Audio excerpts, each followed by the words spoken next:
Hey guys, Tyson here, the designer of Phantom Epoch, and I wanted to share a very exciting video today. We just recently received our digital test print of Phantom Epoch, which is a huge milestone heading into manufacturing. Once we approve this over the next few days, we'll be starting mass production, and it will be only a short time until Phantom Epoch is in your hands. So we got the box right here. I'm going to do a little bit of an unboxing of it.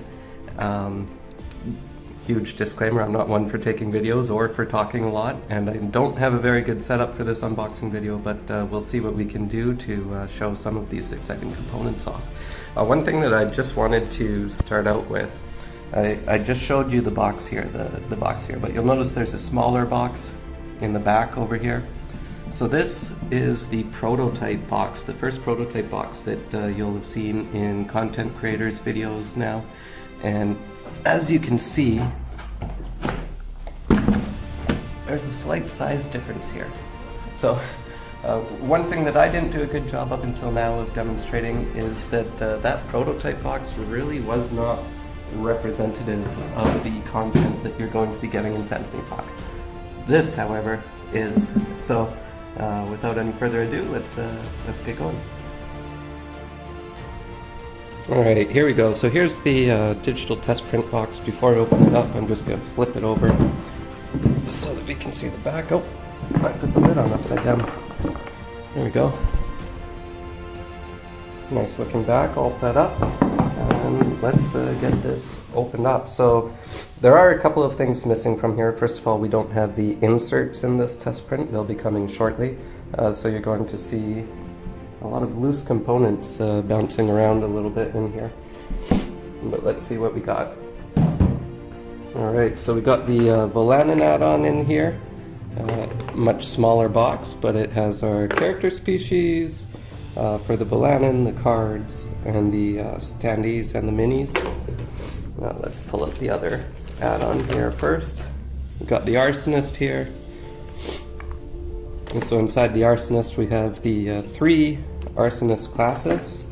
We got the tuck boxes for, we got the advanced classes on top here. We got the Flameborn. We have the Arsonist starter class, of course. And we have the other advanced class besides the Flameborn, the Pyromancer. And I'll open up one of these later on, and we'll see what's inside each of these class boxes. So there's the 2 add-ons for those that got the add-on. Inside the main box we're going to see all of the different class tuck boxes, and one thing to note, this digital test print is to test out some of these components. You'll notice that some of these class tuck boxes are a little bit bent up. That's mostly because during shipping, I mean, there was a lot of empty space without the trays, so they got bounced around a lot. But one thing that we have noticed already with the digital test print is that we should make these a little bit sturdier. So we're going to have the final version, the class tuck boxes will be more sturdier, so that even if they're bounced around a bit, they stay in better shape. So we got our starter classes, we got our advanced classes, lots and lots of different classes.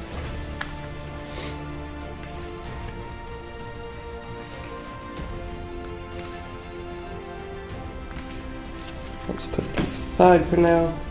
We got some dice here. Now these, one thing that we've also noticed with this test print is we received the wrong dice and the wrong numbers of dice, so we are missing a decision die. There should only be 1 accuracy die in this box, but we have our basic attack and our blitz attack dice here, and they turned out pretty good, I think. Icon's nice and visible, unique looking, and let's see if I can roll a critical strike here. A fumble right off the bat. I'll need to have my adhesive grip attachment on to negate that. Alright, in here we have our training missions, which you all unlocked during the Kickstarter. So I'm going to set these aside for now, actually, and we'll come back to those later. We have our campaign sheets so that you can have multiple campaigns going on at once and keep track of them. We have before I go to that workshop sheet, let's look through here and grab... let's grab our Phantom Epoch upgrade board. So as you're working through your campaign, whoop, these are already opened up. So on the final versions, these are going to be perforated so they don't fall out quite so easily until you've unlocked it. But as you go through your campaign, you'll be getting what you need to unlock each of these rooms, and then you'll take off the particular room that you just unlocked, and you'll see what your reward is underneath. This turned out pretty good. I like this, except that this particular version, the digital print, isn't perforated, so they're coming out a little bit too easy to start with. Let's put that aside. And now, with that in mind, we have one of the things that gets unlocked from the Phantom Epoch board, the workshop sheet. I'm not going to open this up because, as it says, stop, do not open this until you've unlocked the workshop. We have our character sheets, so you can keep track of your characters. Although our inserts are going to do a pretty good job of keeping track of your characters for you. You might find that you don't even really need that sheet, except maybe to keep track of your skill points. Alright, let's open up our first deck here. This looks like it's the adversary species action cards. Let's see if I can get this open. Sorry for the sniffling, we're just getting over a cold in our house here. Alright, so we got this open. We got some wolves.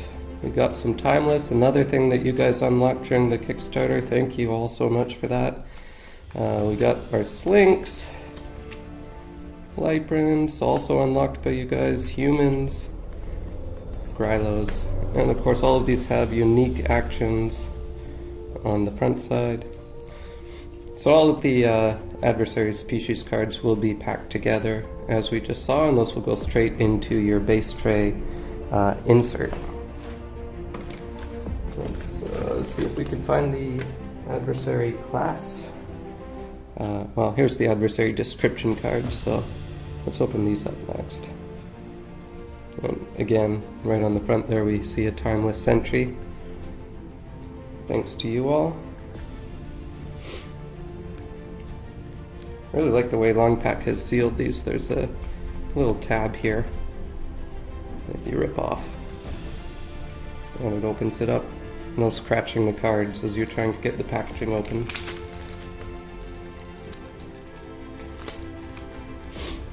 Alright, so we got all our adversary cards here. Looking fantastic. I saw 2 timeless sentries in here. Let's pull these out. I'll just show you real quick. So adversaries of each type come in 4 different difficulties. If you look at the top left corner here, you see that this one on the front is 1 star. On the back of it is 2 star. Then on the other card we got the 3 star and the 4 stars. So each adversary has 4 different difficulties that you'll be fighting them at, and you can adjust the difficulties according to how difficult you want your campaign to be, although each mission does have a base recommended difficulty, but you can adjust up or down from there. We got another tuck box here that is unlocked by the Phantom Epoch upgrade board. This one is the surgical room. Now, we did spoil a little bit what's inside of that during the Kickstarter. However, what's inside of it, if you recall, is not part of this digital test print. It will be arriving in a week or 2. We got another unlockable from the Phantom Epoch upgrade board. This one's the laboratory. You'll see it's a deck of cards. And once again it says stop, only open this deck when instructed to do so, which in this case is when you unlock the laboratory. So I'm not going to open this up on camera just now. I'll do that on my own later. Inside here we have our our player aid cards. Save you flipping through the rule book to see what conditions do, turn orders. So there's 1 set of player aids per player if you're playing a 4-player campaign.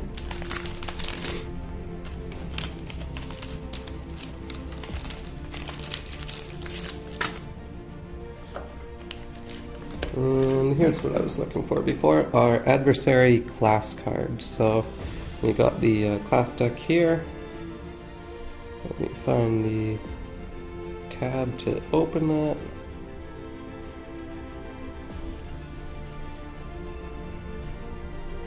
There it is.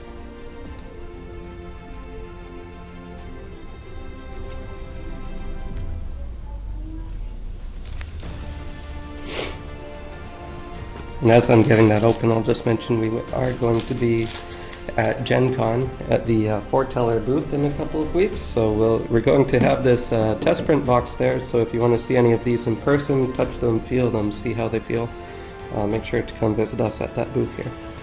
So we got our adversary class cards. So adversary actions are determined by a combination of their species action card, like we saw earlier, and their class action cards. So on its turn, this fingers covering it a little bit, this wolf wild beast would do rending fangs first, and then according to the color of its base, it will take its class action, one of these here on the class card.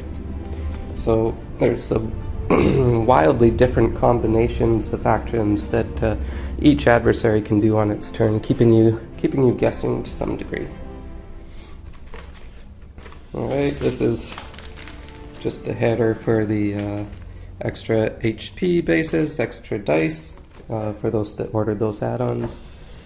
We got another deck of cards here. This is our expedition deck. Once again, we're instructed not to open this until told to do so. And I'm telling myself to open it right now, so I'm going to.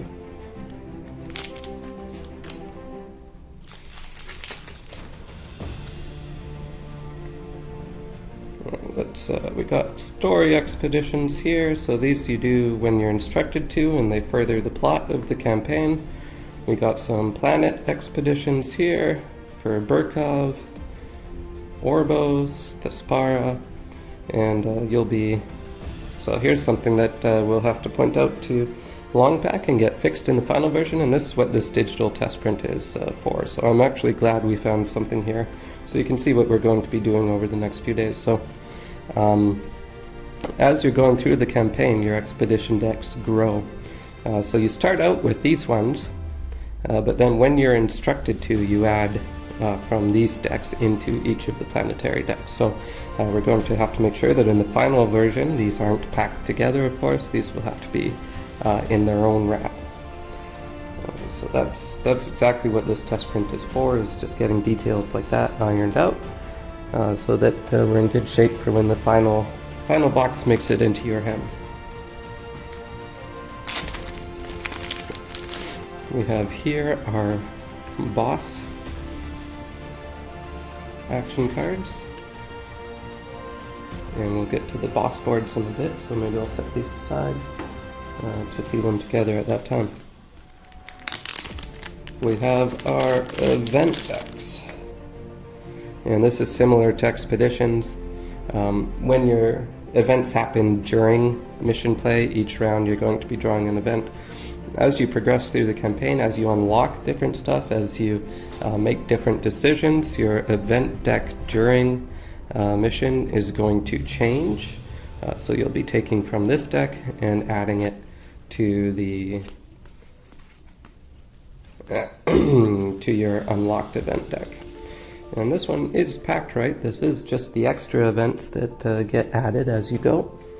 So we'll have to keep an eye out for the base events if they're in here. We have our equipment deck here, and equipment is broken down by planet. So of the three main planets, Burkov, Thespara, Orbos, each has unique equipment to that planet, and further than that, each comes in 3 different tiers, with tier 1 being kind of the weakest equipment, and tier 3 being the strongest.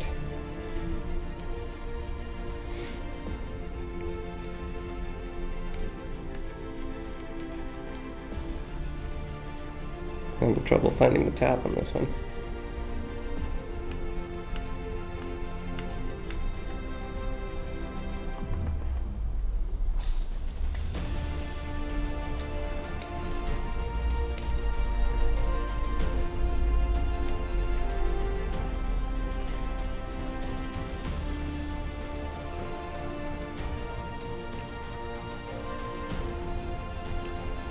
There it is. Alright, finally got that one open. Let's pull out this equipment. And we'll take a look. So, we got this part, Tier 3 here, Tier 2, Tier 1, and we got the Orbos, and the Burkav.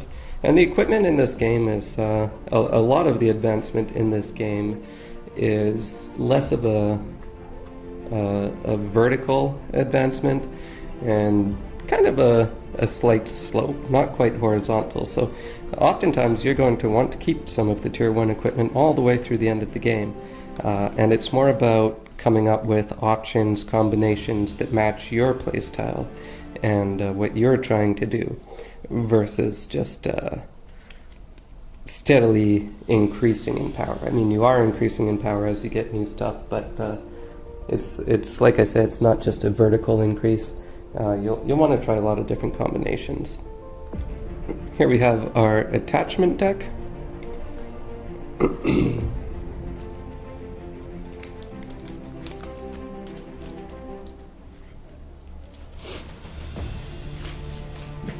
Now, attachments are rewarded at the end of every mission. You can consider them kind of like another equipment slot. They function similarly, but you get them, rather than buying them like you do equipment, you get them as a reward at the end of missions. So I mentioned earlier when I rolled the fumble that I needed an adhesive grip. This is what I was talking about. So this indicates if I spend one Nova Cell, the currency of the game, if this is charged with a Nova Cell and I spend it, then I get to ignore that fumble and I get to keep on rolling. So we have 3 tiers of attachments again. Some of them you'll see have an icon indicating that they're only available to classes that have that icon on their attachment slot. And yeah, according to the mission difficulty you just completed, that's what you'll draw. So if you complete a Tier 3 mission, you'll draw some Tier 3 attachments and select from what you randomly do. Well, I'm going to save these mission books for last because they are my favorite part.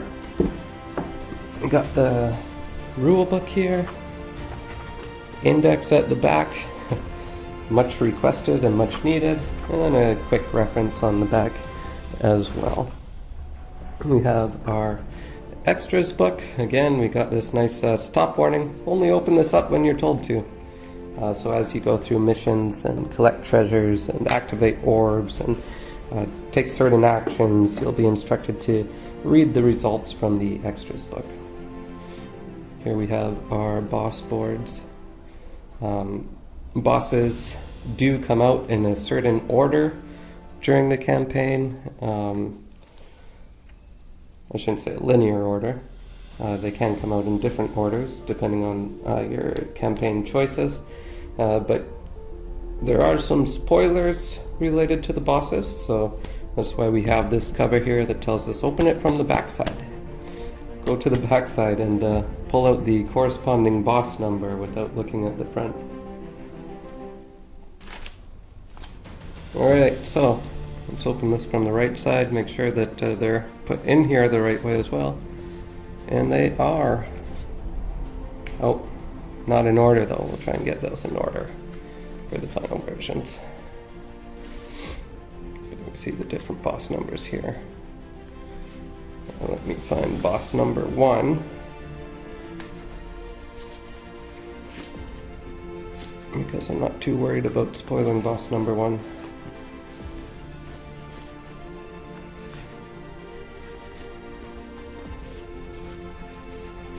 Yeah, so again, digital test print, this is the kind of thing we're looking for. We're going to make sure that those are put in order on the final version. So we got our boss number 1 board here, we flip it over and we see that boss number 1 is a mutant Gralic. It's got 1 inherent action that it will perform every turn. It's got 3 other actions, and according to what we draw in the boss action deck that we saw earlier, that's the action it'll perform on its turn. So first, when its turn rolls around, it'll do a move 2 followed by an attack, and its initiative for that will be a 5. You add the 2 together. So any players that have an initiative lower than 5, they'll go before the boss. Any that have an initiative higher than 5, they'll go after the boss. These are nice bifold boards for storage too. Alright, let's put that back in.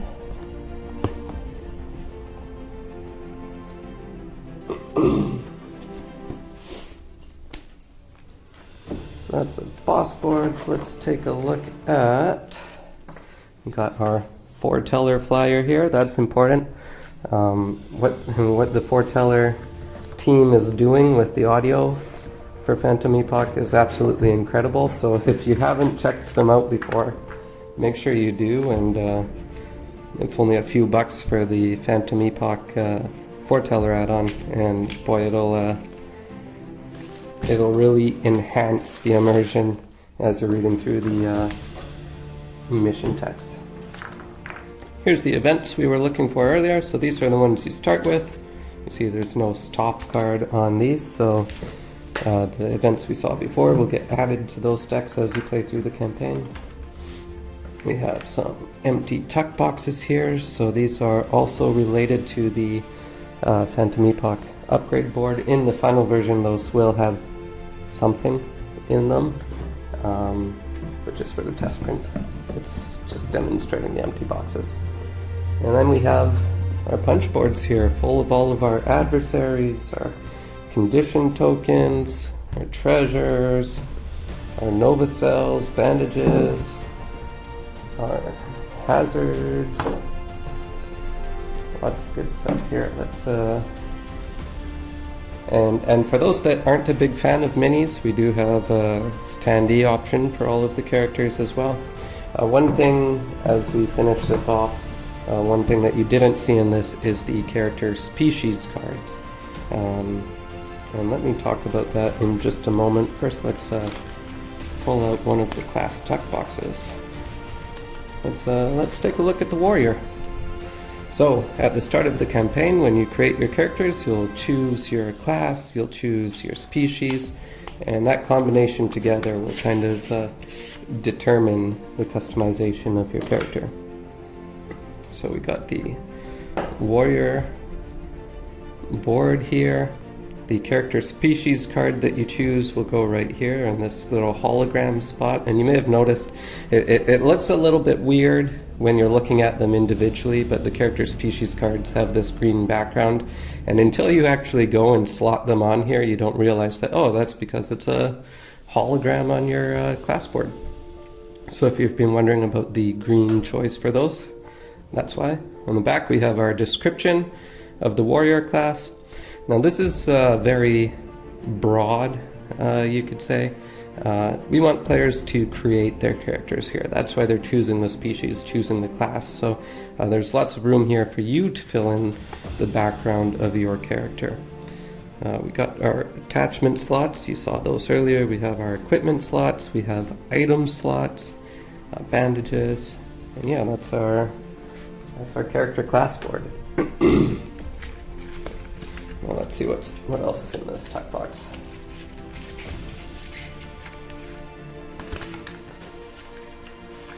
We have our class cards. So each starting class starts with 10 action cards.